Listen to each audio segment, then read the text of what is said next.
श्री स्वामी समर्थ.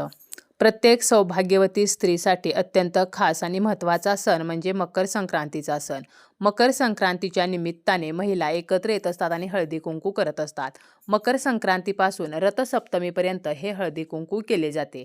हळदी कुंकू कसे करायचे आहे, हळदी कुंकू करताना त्याचे पंचोपचार कोणते असणार आहेत, त्याचप्रमाणे आपण कोणत्या दिवशी हळदी कुंकू करू शकतो, कोणत्या दिवशी हळदी कुंकू करू नये, वाण म्हणून आपण कोणत्या वस्तू द्यायच्या आहेत आणि कोणत्या वस्तू चुकूनही वाण म्हणून देऊ नयेत, याची संपूर्ण माहिती आपण या व्हिडिओमध्ये पाहणार आहोत. व्हिडिओला सुरुवात करण्याअगोदर तुम्ही जर चॅनलवरती नवीन असाल आणि पहिल्यांदाच माझे व्हिडिओ पाहत असाल तर चॅनलला सबस्क्राईब करा. व्हिडिओ माहितीपूर्ण वाटला तर व्हिडिओला लाईक करा. मकर संक्रांतीच्या दिवशी सूर्य हा मकर राशीमध्ये प्रवेश करतो आणि याच दिवसापासून उत्तरायण सुरू होते. महाराष्ट्राप्रमाणे इतर राज्यामध्ये सुद्धा मकर संक्रांत हा सण साजरा केला जातो. मकर संक्रांतीचा सण हा 3 दिवस साजरा केला जातो. पहिला दिवस भोगीचा दिवस असतो, दुसरा दिवस म्हणजे संक्रांत आणि तिसरा दिवस म्हणजे किंक्रांत. सुवासिनी महिला संक्रांतीच्या निमित्ताने हळदी कुंकू करत असतात. एकमेकींना हळदी कुंकू लावून वाण दिले जाते. स्त्री ही आदिशक्ती आहे. हळदी कुंकवाच्या निमित्ताने आपण आदिशक्तीची पूजाच करत असतो. हळदी कुंकवाला आपल्या हिंदू धर्मामध्ये खूप स्थान आहे.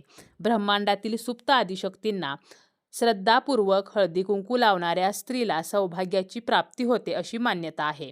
हळदी कुंकवाच्या निमित्ताने एक स्त्री दुसऱ्या स्त्रीमधील देवत्वाची पंचोपचारातून पूजा करत असते. हळदी कुंकू लावणे म्हणजे एका जीवाकडून दुसऱ्या जीवातील स्त्री दुर्गाची शक्ती जागृत करणे व तिला भक्तिभावाने आवाहन करून तिची कृपादृष्टी संपादन करणे होय. या निमित्ताने सुवासिनींना वाण देऊन बोरांनी ओटीसुद्धा भरली जाते. हळदी कुंकू करण्यामागे काही सायंटिफिक कारणे सुद्धा आहेत. ज्या ठिकाणी आपण कुंकू लावतो किंवा टिकली लावतो त्या ठिकाणी ॲक्युप्रेशरचे खूप फायदे आहेत. यामुळे डोकेदुखी कमी होते. त्या ठिकाणी अनेक रक्तवाहिन्या असतात. हळदी कुंकू केल्यामुळे आपली दृष्टीसुद्धा सुधारते. त्याचप्रमाणे त्वचेचे आरोग्य सुधारते, ताणतणाव दूर होतात, कॉन्सन्ट्रेशन वाढते. तर असे बरेचसे फायदे हे आरोग्याच्या दृष्टीने सुद्धा होत असतात. मकर संक्रांतीच्या दिवशी ब्रह्मांडाची चंद्रनाडी कार्यरत झाल्याने सूर्याच्या उत्तरायणामध्ये ब्रह्मांडामध्ये रजतत्वात्मक लहरी जास्त प्रमाणात असतात आणि अशा काळामध्ये हळदी कुंकू करणे हे जास्त लाभदायी असते आणि म्हणूनच मकर संक्रांतीला खास सौभाग्यवती महिला एकत्र येऊन हळदी कुंकू करत असतात. प्रत्येक स्त्रीला आपल्या पतीला दीर्घायुष्य लाभावे असे वाटत असते. आजची स्त्री ही कितीही मॉडर्न झाली असली तरीसुद्धा सणावाराला ती हळदी कुंकू लावायला विसरत नाही. भारतामध्ये खास करून महाराष्ट्रामध्ये आजही एकमेकींना हळदी कुंकू लावण्याची पद्धत ही निरंतर आहे.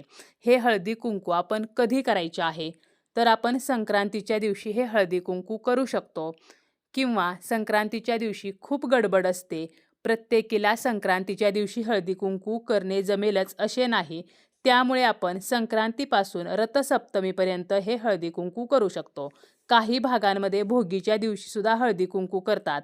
आपल्याकडे जर भोगीच्या दिवशी हळदी कुंकू करण्याची पद्धत असेल तर आपण भोगीच्या दिवशी सुद्धा हळदी कुंकू हे करू शकतो. परंतु किक्रांतीला म्हणजेच संक्रांतीच्या जो दुसरा दिवस आहे तर या दिवशी मात्र हळदी कुंकू करू नये, कारण हा दिवस म्हणजे संक्रांतीची कर असते. तर एवढा जो एक दिवस आहे तर हा दिवस सोडून रथसप्तमीपर्यंत आपल्या सोयीनुसार आपल्या वेळेनुसार आपण हळदी कुंकू करू शकतो. त्याचप्रमाणे रथसप्तमीपर्यंतचा जो काळ आहे तर हा काळ तेजाला पुष्टी देणारा असतो आणि रथसप्तमीनंतर तेजाचे प्रमाण हे कमी कमी होत जाते. त्यामुळे नकारात्मकतेचे प्रमाण वाढते, म्हणून पुण्याचे फळही मिळत नाही. म्हणूनच मकर संक्रांतीपासून रथसप्तमीपर्यंतचा जो सर्वोत्तम काळ आहे तर या काळामध्ये आपल्याला हळदी कुंकू करायचं आहे. हळदी कुंकू करताना त्याचे काही पंचोपचार आहेत. त्यामध्ये एक आहे ते म्हणजे अत्तर लावणे. स्त्रीमधील देवीचे तत्व यामुळे कार्यरत होते. अत्तरातून प्रक्षेपित होणाऱ्या गंधामधून देवतेचे तत्व प्रसन्न होऊन अल्प कालावधीमध्ये कार्य करते. त्यामुळे हळदी कुंकू करताना हळदी कुंकवासाठी ज्या महिला येणार आहेत तर त्यांना आपल्याला अत्तर लावायचं आहे. आपण त्यांच्या हातावरती अत्तर लावू शकतो. त्याचप्रमाणे गुलाब पाणी शिंपडणे. वायुमंडळातील सूक्ष्म लहरी यामुळे कार्यरत होतात आणि वातावरण शुद्ध होते. त्यामुळे आपण गुलाब पाणी जे आहे तर ते शिंपडू शकतो. तसेच हळदी कुंकू सुद्धा आपल्याला लावायचं आहे. कारण हळदी कुंकू लावल्यामुळे आपल्याला आरोग्याच्या दृष्टीने आणि धार्मिक दृष्ट्या सुद्धा आपल्याला याचे लाभ होणार आहेत. तसेच ओटी भरणे हा सुद्धा हळदी कुंकवाचा एक पंचोपचार आहे. ओटी भरणे म्हणजे स्त्रीच्या मातृत्वाचा आपल्या संस्कृतीने केलेला गौरव आहे. ओटीचे जे साहित्य आहे तर हे साहित्य अखंडता, अक्षयता, सौभाग्यदायक, विघ्ननिवारक, आरोग्यदायी व शुभदायी मानले जाते. हळदी कुंकवासाठी आपण जी ओटी भरतो तर ही ओटी मात्र आपल्याला बोरांनी भरायची आहे, कारण हळदी कुंकू करताना बोरांनी ओटी भरली जाते. यानंतर आपल्याला वाणसुद्धा द्यायचं आहे. वाण देताना दुसऱ्या जीवातील देवतेला तन मन धनाने शरण येणे होय. वाण देताना साडीच्या पदराच्या टोकाचा वाणाला आधार देऊन ते वाण द्यायचं आहे. सौभाग्याच्या वस्तू वाण म्हणून देणे हे अत्यंत शुभ मानले जाते. म्हणून आपण हळदी कुंकवाचा करंडा किंवा पंजन, नथ अशा ज्या सौभाग्याच्या वस्तू आहेत, हिरव्या बांगड्या, हे वाण म्हणून देऊ शकतो. वाण म्हणजे काय तर भेटवस्तू.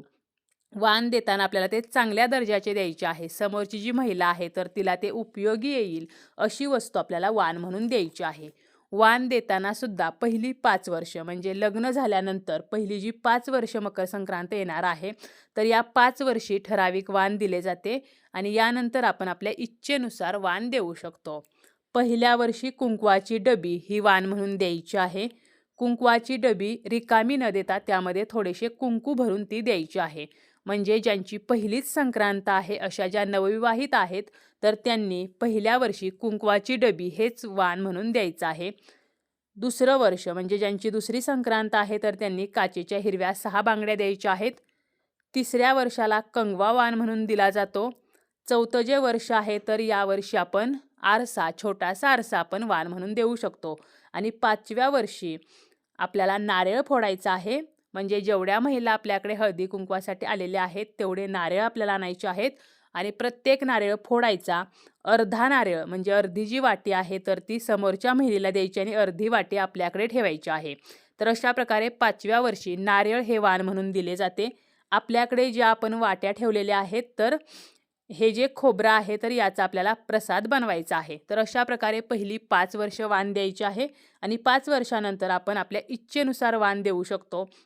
मग वाणामध्ये आपण कोणकोणत्या वस्तू देऊ शकतो, म्हणजे ज्यांची 5 वर्ष होऊन गेलेली आहेत तर यानंतर आपण आपल्या इच्छेनुसार वस्तू देऊ शकतो. मग यामध्ये हळदी कुंकवाचा करंडा असेल, बांगड्या असतील, मंगळसूत्र, जोडवी, पंजन, आरसा, कंगवा, नथ असेल किंवा टिकलीची डबी किंवा पॉकेट, नेल पेंट, मेहंदी कोन, हेअर क्लचर, पावडरचा डबा, हेअर ऑइलची बॉटल, मेहंदीचा कोन किंवा एखादा रुमाल, किचनमध्ये उपयोगी पडणाऱ्या सुद्धा आपण काही वस्तू देऊ शकतो. लिपस्टिक देऊ शकतो, अंगठी, बिंदी किंवा गजरा देऊ शकतो. तसेच आपण नेकलेस देऊ शकतो, छोटीशी पर्स देऊ शकतो, कानातले. अलीकडे तर आपण अगदी मसाल्याची जी छोटी छोटी पाकिट येतात तर ती सुद्धा वाण म्हणून देऊ शकतो, कारण ते जे आपण वाण म्हणून दिलेलं आहे तर ते समोरच्या महिलेला उपयोगी पडणार आहे. परंतु काही ज्या वस्तू आहेत तर त्या मात्र वाण म्हणून देऊ नयेत. जसं की धारदार वस्तू असतील, कात्री, चाकू, सुई, नेलकटर किंवा प्लास्टिकच्या वस्तू असतील. प्लास्टिकच्या वस्तू आपण वाण म्हणून दिल्या तर यामुळे वासदोष निर्माण होत असतात. तसेच चामड्याच्या वस्तूसुद्धा आपल्याला वाण म्हणून द्यायच्या नाहीत. आपल्याला जर मासिक धर्म असेल, सुतक असेल, विटाळ असेल तर अशा काळामध्ये मात्र आपल्याला हळदी कुंकू हे करायचं नाही.